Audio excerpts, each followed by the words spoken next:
Hello and welcome to lesson 1.9, and this is exponent laws. So the goal today, I can explain exponent laws to expressions that have numerical and algebraic bases. So what is an exponent law? Well, we see an example here of first of all, what an exponent is. So your exponent is simply a term that has a base, so what we call the large number, or base, and it has an exponent or something to the superscript.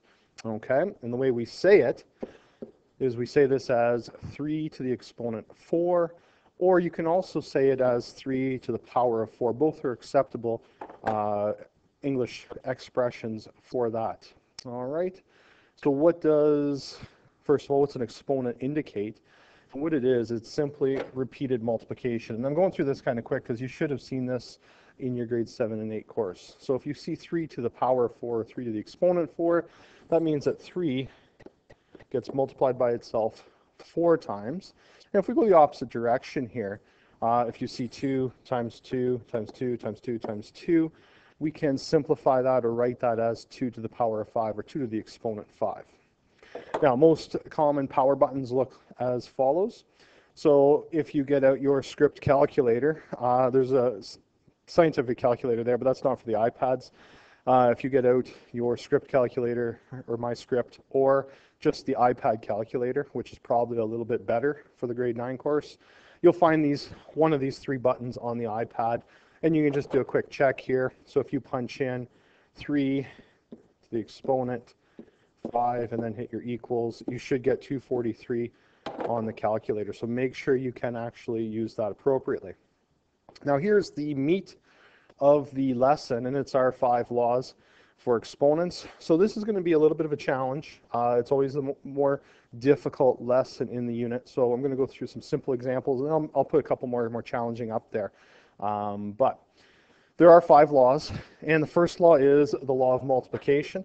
So the law of multiplication is as such: a to the exponent m, times a to the exponent n. I've just picked base a as a general example. Okay, if you have a to the m times a to the n, we end up adding in exponents. So we can simplify the expression a to the exponent m plus n. So for example, 3 to the 4th times 3 to the 5th, just to show you that this does in fact work, if I write out 3 to the 4th 4 times, so this is my 3 to the 4th, and then multiplied by 3 to the 5th, if we regroup it, then we find we have 1, 2, 3, 4, 5, 6, 7, 8, 9 threes being multiplied there, which means we can rewrite it as 3 to the 9th. Now, rather than doing that step every time, because I don't want you to be doing this expansion every time, we simply come up with that shortcut, or this rule right here. Okay, so it's a nice shortcut, gets us to a final answer in a much more timely fashion. Second law that we need to be aware of or be able to successfully complete is the law of division. So your law of division says that if you have 2 terms of the same base and you perform division, a to the m divided by a to the n, that means we end up subtracting the exponents. And it can be written a couple different ways here: a to the m over in fraction notation, or you can be using the division symbol, but it means the exact same thing. And to show you why that works, just a quick example proving that the law is in fact true. So if I write it as 3 to the 4th times 3 or divided by 3 squared, we see that if we multiply the top by 3 and then we divide by 3, it's really an inverse operation. They're undoing each other here. Okay, so for every 3 that's multiplied on top, we can cancel it because it is an inverse operation. So all we're left with are the 2 3's on the top here, which means that we end up with 3 squared. And again, instead of doing this step here, because I don't want you expanding it, we can simply just remember our rule and do the subtraction of 4 minus 2. Subtract your exponents. All right. Next law, call it law of power of powers, or just power of powers. So this is a situation where you have some exponent, base and exponent, a to the m, and it's in brackets, and it's to an exterior exponent, n. And the simplification, or the rule that you need to remember, is that it is just multiplying the two exponents together. So again, the evidence or proof for this, if I have 3 squared and then cubed, it would mean that I have 3 squared multiplied 3 times. And from our law of multiplication on the previous page, 2 plus 2 plus 2, all right? So just add an extra line in there, gives us 3 to the exponent 6. But again, I don't want you to have to write this out every time. I'm looking for you to be a bit more efficient, and that's why we can just do that multiplication. The 2 times 3 gives us that exponent of 6. All right. Moving along, law number 4, zero exponent law. All right, zero exponent law. And what it states is that a to the exponent 0 is equal to 1. But, and I am going to throw this at you, a can never, ever, ever be 0. 0 to the 0 is undefined. All right, put a star beside that one. Okay, this will be something that is tested, all right, or asked when we have our discussion in class. Make sure you do have that, remember that base can't be 0. All right, so there's your zero exponent law. So otherwise, it's always 1 the answer. So proof or evidence here. Well, 4 cubed divided by 4 cubed, or 4 to the power of 3 divided by 4 to the power of 3. If we use our division law, our law of division, we'd subtract the exponents, and we get 4 to the 0. Now, if we would use your calculator, and you did 4 to the power of 3 divided by 4 to the power of 3, it's really 64 divided by 64, and we know that 64 divided by 64 is 1. So if we know that this is equal to 4 to the 0, and we know this is equal to 1, the only conclusion then we can draw then is that those two are in fact equal, so 4 to the 0 is equal to 1. All right, so there's our 4th exponent law.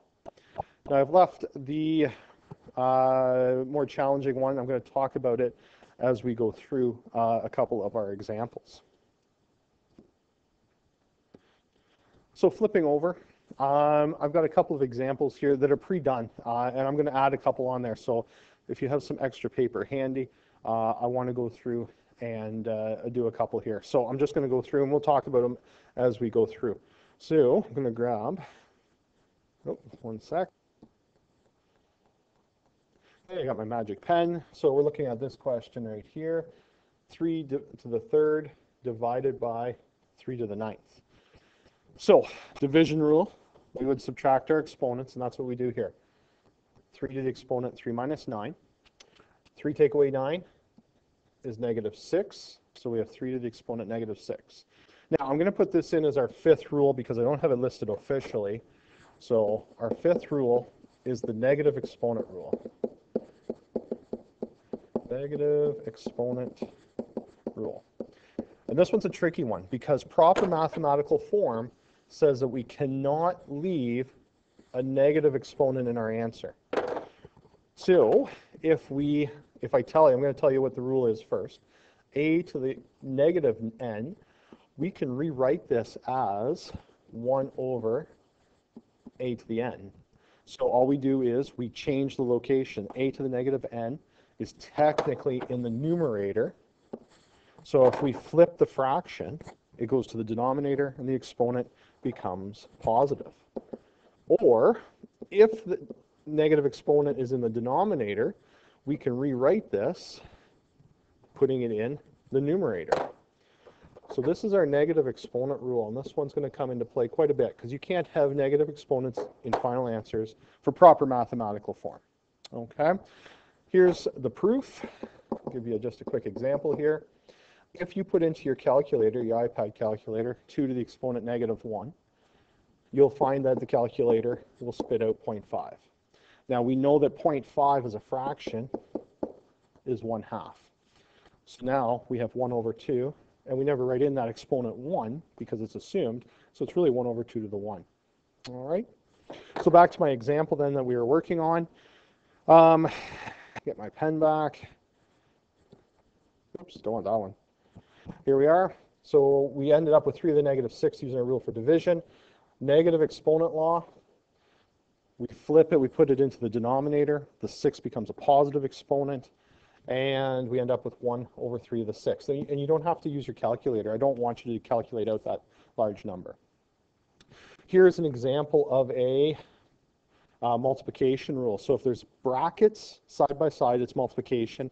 Or some of the homework you'll do, there's a dot in the middle, okay, and that dot is equal to multiplication, okay? It's just an older way. You don't see that quite as much nowadays, but the dot is equal to multiplying. So if it's multiplication, you need to have same base, and we add our exponents together. So 2 plus 5 does give us the exponent 7. All right, x to the 7th. Similarly, here's our power of power, and this one's an expanded power of power, because if you look at it, there is 3 exponents here. All right, but even if it's power of powers and there's multiple exponents, we just multiply all the exponents together if it's power of power. So there's your 3 times 2 times 5, and we end up with x to the 30 as our final answer. And the final simple example I have is if we have exponential notation.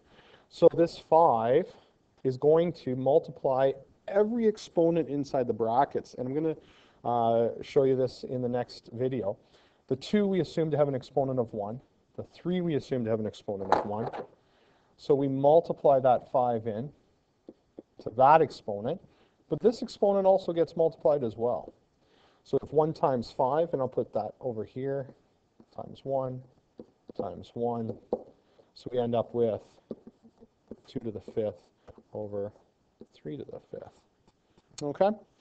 So there are our rules, or basic rules for our exponent laws. A couple things you need to remember. Okay?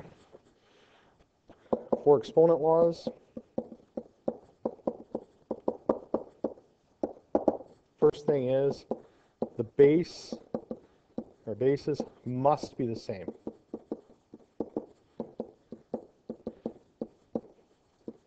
Okay? Absolutely, positively, must be the same. All right? It only works when bases are the same. If the bases are not the same, you can't use your exponent law. And finally, the one we talked about already is that base cannot be 0 for exponent laws. All right, so if you have a base of 0, it's like the 0 exponent rule. Because it could come down to that 0 exponent rule, we can't allow you ever to use a base of 0, okay? Because it could end up coming down to 0 to the power of 0, which is undefined.